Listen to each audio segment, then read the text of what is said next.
Yes. Crystal Palace 0, Manchester City 1. An early Haaland penalty to settle the score, get the win. Ice cold from the Viking himself. But yeah, Crystal Palace review, let's get into it. Alright, so we got the win. What does that win actually do for us? It brings us back within 2 points of Arsenal, who play on Sunday. Hopefully they drop some points to Fulham. Hopefully Fulham can do us a solid there and get some sort of result, a draw or a win. Fulham are a decent side, so they could pick something up. But yeah, it brings us within 2 points of them. Yeah, that's all it really does for us, really. The performance-wise, it wasn't that good at all. Well, was it? I don't know. It was a bit. I don't know. Actually, like we didn't. Well, we only scored the one. I predicted a 2-0 win. To be fair, got the clean sheet, but only the one goal. We got kind of let off because it was a penalty. It was a penalty, but we got let off by the fact we had to win, but through a penalty, rather than us actually scoring our own chance. But yeah, kind of got let off that way. But yeah, 1-0 win. Hey, it's all that matters. 3 points is 3 points on the table, up the table. No, we stay in second, but yeah, 3 points. Win's a win, they all matter. Just rack as many points as we can on the board. It's not really about performances anymore, although good performances gives you more encouragement when you're going forward. Like the performance today didn't really encourage you to think, oh, this is a performance that we'll go on and win the FA Cup, we'll win the Champions League, we'll win the Premier League. That's when you why you look at the performance. The result, yeah, well and good, but the performance, you look at the performance to judge on what you'll actually do this season. Because if you're just always constantly performing badly but picking up points here and there, like when we're in a good run of form now in the last couple of games and the performances aren't well, it doesn't lead you to suggest that we will continue to do it. That's what I mean by it's all well and good picking up points, but we got to look at the performance as well. That's why I say that. Pep will say that as well. That's Pep's whole philosophy is he'd rather perform well than pick up points. He said that in his first season here. He'd rather perform well than pick up points, because if you're constantly performing well, you will eventually get the good results. As we've seen in that first season, as we got the performances right, the next season we went out to get 100. So it clearly works. There's clearly some thinking to it. But yeah, that's why I want the performance to be better, so it'll encourage us that we can actually win trophies this season. Because we have to really win trophies this season. That's Man City's standard. Like, you have to win trophies every season. That's the standard we set now. But yeah, we did create a few chances. There was the Rodri volley in the first couple of minutes. Grealish drew a shot wide from the edge of the box after some brilliant dribbling inside. That was a great dribble. He did well this game, Jack Grealish. In the first half especially, he kind of tapered off. In the second half, he wasn't as a dominant threat as he was in the first half. He done some good couple of dribbles off the left in the first half, not so much in the second half. So yeah, Haaland, that massive missed chance, it just bobbled before he struck it. Nathan Ake was in good positions there actually. It was Ake who would have got the assist for the Haaland if he put it away. But Ake, these last couple of games, has been getting into a lot better positions, like attacking wise. See where he just like slipped into that kind of, I don't know, maybe left winger role just inside the box to cross it from. When he first started off at left back, he wasn't really getting into those positions. Maybe just to perfect his game positionally at left back, then had the confidence to then motor forward and then perfect his attacking game. Maybe that's what happened. Maybe it's just a confidence thing playing in that position. But yeah, we didn't really see much of that from him when he started off at left back. That's why a lot of us didn't really like him playing there, because Cancelo or Laporte would seem the more attacking options. But recently he's been doing those kind of inside runs while Bernardo or Gundogan's on the left hand side. Those inside half space runs, he's been playing a lot of those, getting some crosses in, and he would have got an assist today if Haaland would bury it. But I hope. But that's a nice point about Ake. His attacking game is improving every single game now. I think I've took notice ever since when he scored in the Arsenal game. But yeah, Nathan Ake, good game as well. Jack Grealish, good first half. He's still continuing his decent form. No goals or assists though, but yeah. Haaland also spammed a cross or two, and that was a bit of a chance. There was no accuracy on that. It was just pure whippage, hoping it bounced off a defender and goes in. I reckon that's what he was looking for, or just bounce off anyone and goes in, or the keeper parries it to a City player. I think that was the thinking behind it. It was just pure power when he fizzed it in. Like, good cross though, to be fair. I'm not that blaming it. I'm saying it was just, that's what it was. No problem with it though. Foden free kick, yeah. I would have maybe preferred, since the keeper was so far on to the left, our left, I would have preferred if a Gundo, just not a power free kick, but just almost like a chipped, just to get it over the wall and on target. I think that was the more likely you were scoring, to be fair. Alvarez, when he came on, had a naughty turn, a naughty, filthy turn, but his finish was nowhere near the quality of the turn. But yeah, he just opened his foot and he was leaning back way too far for him to actually, yeah, he got under it too much, and while he was leaning back, he just that's why he went over the bar. He just leaning back too much and he opened his foot out too much as well, I feel. Yeah, he was trying to get that top right finish, a lot harder finish. I was expecting a laces sort of job, but yeah, these are a lot of the chances, half chances really, compared to like games recently that we may not have created that many chances. I feel not many chances for Haaland, one clear cut. Actually, he had a header in the second half that he spooned over the bar. Who was that? I can't remember who crossed it in, but Haaland should have done better with that header as well. But the penalty came from a short corner. I don't know who took the corner. I think it might have been Grealish to Gundo, or Phil Foden to Gundo. But yeah, Gundogan, it was just about to get away from him and he knocked it away from Elise, but Elise kind of took him out. It was a penalty, clear penalty for me. He kind of got on his foot, but then he kind of slipped further into him, which made it a definite penalty. Then Erling Haaland, looking up the heavens, or the screen as he says, breathe in and out, calms himself and coolly slots it, not to his power side, which is a usual for players.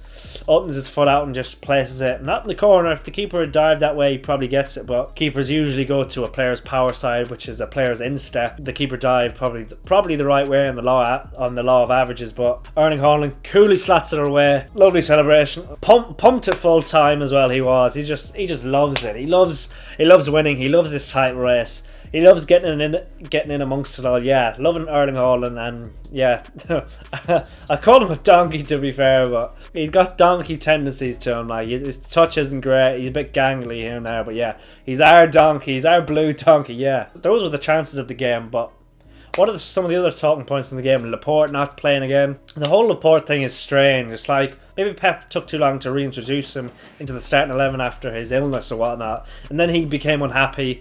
And then Pep wasn't happy that he was unhappy that he wasn't playing, so he wouldn't play him anymore. But then Laporte gets more unhappy at that, and Pep gets more unhappy at that. Like, it's just a bad loop. I feel like Pep could have handled Laporte and Cancelo a lot better. Like, if Cancelo doesn't get dropped for a 17-year-old Rico Lewis, like, he doesn't become unhappy and then he doesn't leave the club. Cancelo would have been perfect for that right back role that Stones played. That Rico Lewis, he plays Rico. He had a Team of the Year worthy season back 2 years ago in that inverted right back role. He was class there, so he would have been perfect there. But yeah, same with Cancelo, same with Laporte. Maybe Pep not handling their reintroductions properly. Yes, the players shouldn't be kicking up a fuss or whatnot, but they're pro footballers. They're going to be unhappy when they don't get played. It's a bit arrogant to suggest, oh, you don't be unhappy. It's just a weird. It's a weird one. It's a weird one from Pep. His handling of the situation is a bit weird on that in those instances. But yeah, Laporte's still not playing. I did predict one of Laporte or Stones. I predicted Stones to play at Leipzig, so I predicted Laporte to play. But I don't know now. Does he play Laporte anymore? No idea. I predicted Maris to come in as well, because he didn't start last weekend. Does he play at Leipzig? Don't know now. Seems like he picked the form players in Foden and Grealish to start. I have no idea what he's going to pick for Leipzig, but that's for another video. But yeah, no Laporte, no Mahrez, no Alvarez until the second half at least anyway. Pep said he 4 centre-backs in the back 4, centre-backs at right back, centre-backs at left back, centre-backs in the centre-back at least. Pep said he plays with the centre-backs because they have more experience just playing football, whereas Rico Lewis or Sergio Gomez are less experienced players, especially a ground like Selhurst Park is very up against Wilfred Zaha would be a tough job for Rico Lewis, I feel. He also said the build-up doesn't really suffer, although you could debate that. An aerial threat, he said as well. 4 tall guys, yeah, that makes sense. In both boxes, in our box and their box, yeah, that makes sense. And then all 4 are very stable, calm and composed players, like stable in their form. They're just stable, good, solid players, but they're also calm and composed on the ball as well. Those are his reasons for playing 4 centre-backs in the back 4, but yeah, that's what he said anyway. Also, Pep said Rodri was unreal in this game. He had such a good game, and I have to agree with him. Rodri was class. He just seemed to be everywhere at the right place at the right time, just to nick the ball away from a transition or a counter. There was one time in the second half where he just pressed a bit too highly and no one covered for him, and then Palace kind of cut through our midfield quite easily. That was the only time really. Any other time they got through, I think he just nicked in at the last second or at the right time. most times. Yeah, great defensive game from Rodri today. We had a good few balls out wide, switching play nicely. Not like long switches of play, but just fizzing balls out left and right. What he did today that he hasn't done in a long time is he drove through the middle very well when Palace presented him with space or didn't close him down from the sides quickly enough. He drove through the middle expertly. Yeah, I think that's what really impressed Pep today, just the driving through the middle. That then committed Crystal Palace defenders to come out to him, and then that leaves space for other players that he can pop it off to then. Yeah, Rodri, unreal game to be fair. And I hope it continues. He's just a standard 7, 7.5 out of 10 every game, but I'd give him an 8 today probably. What I noticed about the wingers, I noticed it more in the second half, that their positioning, they weren't really high and wide a lot of the time. So a lot of the times they were like, Guardiola does this quite often I feel. They were positioned more like towards like Haaland, just like inside the fullback and centre back rather than on the outside of the fullbacks. They were positioned inside their fullbacks and the centre backs closer to Haaland. Is that to free up space for Nathan Ake and Bernardo out on the right side in that second half? Who knows? I don't really like it, to be honest. I like the wingers high and wide. They can then get maybe a run at their fullback or get some momentum when they're running into the box. Yeah, maybe it's just because Guardiola wanted crosses, outswinging crosses, though we didn't do any. But so yeah, I don't know why maybe just statistically he wants more bodies in the box. Maybe he thinks if there's more bodies in the box, we're more likely to score. But I don't really feel that sometimes.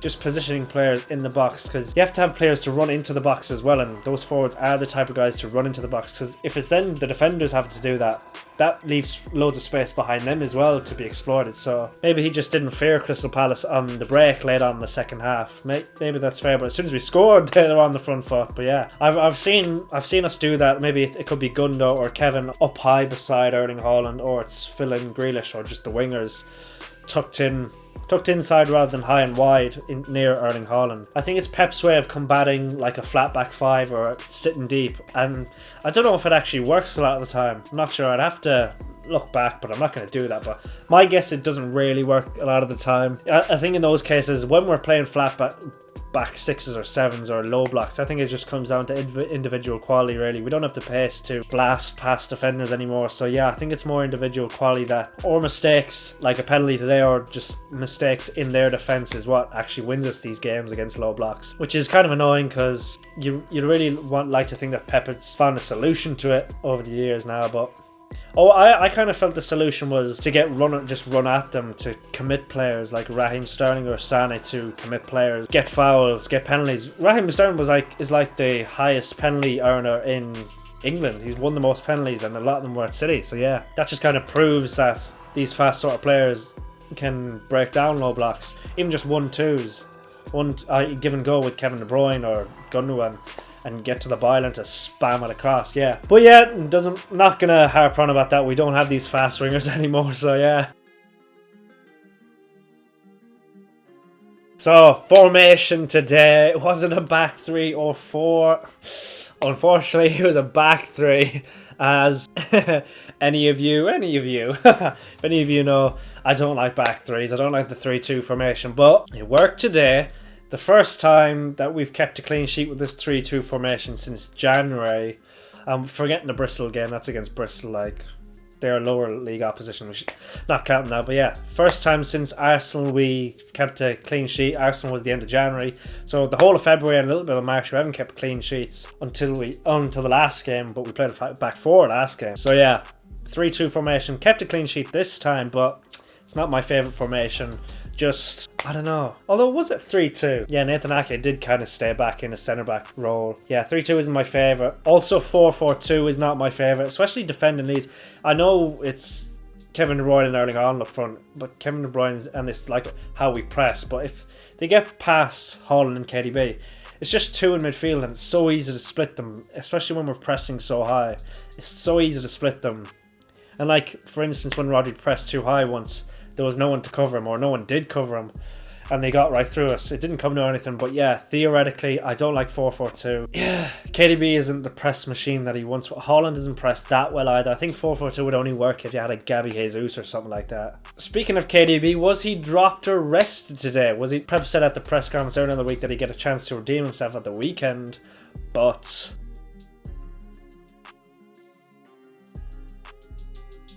But he didn't give him, well, he gave him 15 minutes, but he didn't really give him the chance. He didn't start him. Is that resting for Leipzig? Is Mara's being rested for Leipzig? You probably have to think so with KDB. He probably is getting rested for Leipzig. You don't really know though, because he's in kind of poor form recently. But yeah, still got the win against Palace though. It's a 1-0. It's 3 points on the board. Like I said, it's a win of champions. That sort of win. The whole saying of you just getting the win even though you're not playing well. We don't really ever seem to play well that much anymore, so, but we still get some wins here and there. First time we've won 4 in a row. Can we finally go on a winning run now? First time we've won 4 in a row all season. Of course, it's in a title race. Manchester City in a title race hits different, you see. First time 4 in a row. I'm not surprised, like. But yeah, can we continue this? Next game in the Premier League is up against Liverpool, at home at least. That'll be tough. Next game is against Leipzig though, and then Burnley at the weekend in the FA Cup against Vincent Kompany. But yeah, that's the Crystal Palace game. 1-0, win the champions. Yeah, let me know your thoughts in the comments below. Did you think we kind of got away with it in this one? We only won due to a penalty, kind of. That's why I say, do you think we got away with it? Yeah, so let me know what you thought about that. Don't forget to like and subscribe, and I shall see you next time. Peace.